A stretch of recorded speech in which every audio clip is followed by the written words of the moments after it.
AJ Dybantsa puts up 20 in the first half in the NCAA Tournament. Let's give him a third look.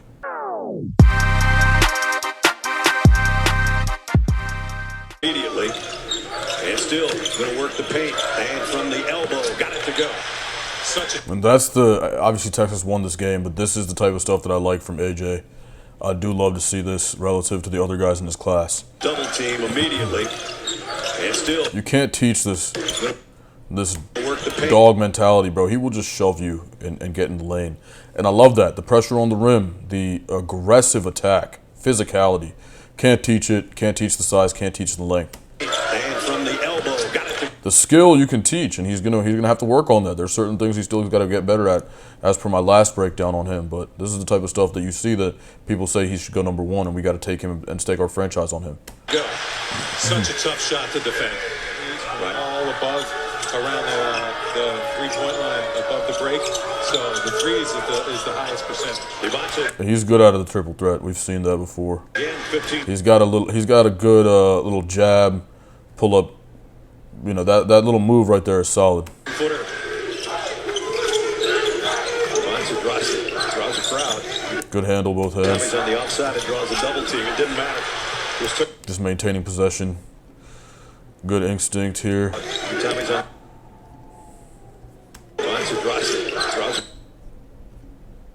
You get blitzed.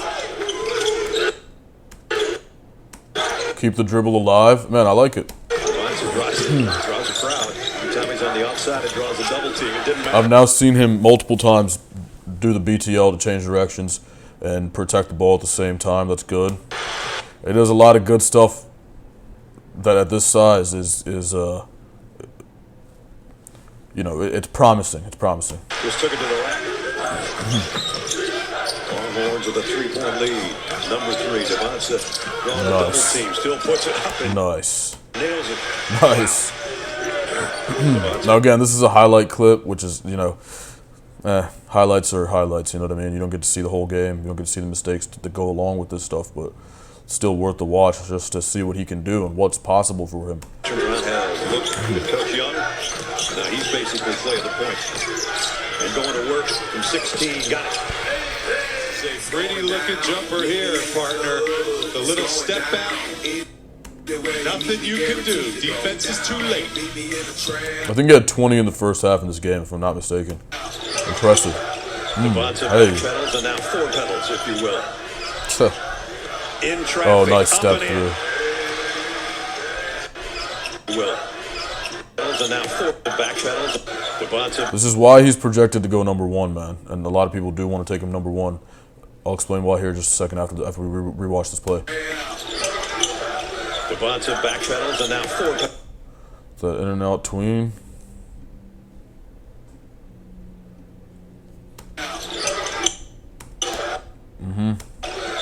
Create space.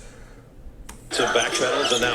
Like low key, bro. Like if he could make this shot, which is again something he can work on. If he can make that right there, I mean, he's gonna be a tough cover.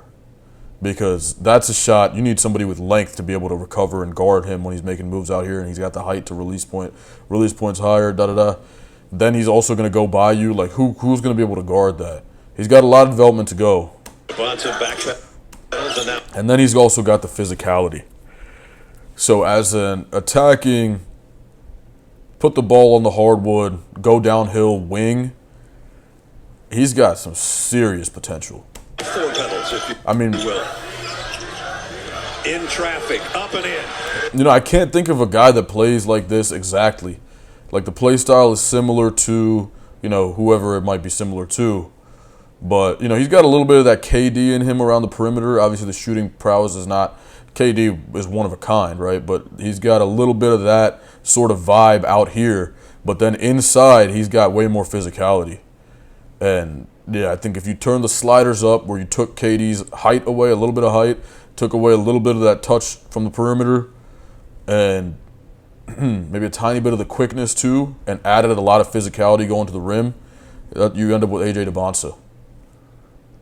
And that's, I mean, it's an exciting player. When you got to think though, whenever your game is based on physicality or height, you got to think, does it translate? But yeah, at his size, it won't be a problem in the league. We've seen wings this size be very successful. Wings smaller than this be very successful. So if they allow him to camp out right under the basket, that's big trouble for BYU. Dybantsa in the lane. Score it.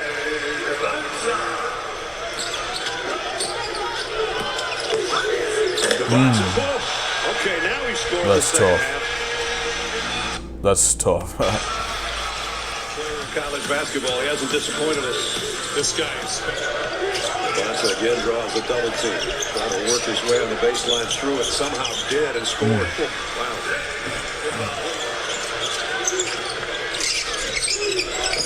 Dybantsa in traffic, that's up, tough. in and That's tough. Let me see that again. He does have bag work. Man, that face-up game from the perimeter, getting by the first defender and then getting by the second defender, he's got some work. I think he could be a little bit better back to the basket. He could probably develop more of a jump shot out here to be a little bit more consistent on the jumper, and that would make it. That's all learnable stuff, and that would make him just unguardable as a scorer. Dybantsa in traffic, up, in and under. He sees Red's got an eye for the basket. Rebound, right to third. He's going to go coast to coast, and then he has to give it up. Dybantsa, a three. Nice. dude. Defense is too late. Yeah, I mean, look, to me, man, this is a really, really tough decision. I would not at all be surprised to see AJ Dybantsa go number one. Obviously, no, I don't think anybody would. But I wouldn't even question it. Like, this guy, part of me thinks he's the number one pick. Really, I do. But I do think that there's less variables with Darren Peterson. His shot's better. He's just a better scorer right now, and he's more developed already than Dybantsa. Dybantsa's not raw. I'm not going to call him raw, but like he's rawer than Darren Peterson. But he's got a higher ceiling, and it just depends on the organization. To me, I like to take guys I know what I'm getting. You know what I mean? I'm going to put them in, I get the production, take it to the bank. That's my philosophy. That's my kind of thing. Because you never know. Guys can get to the league, get fat and happy.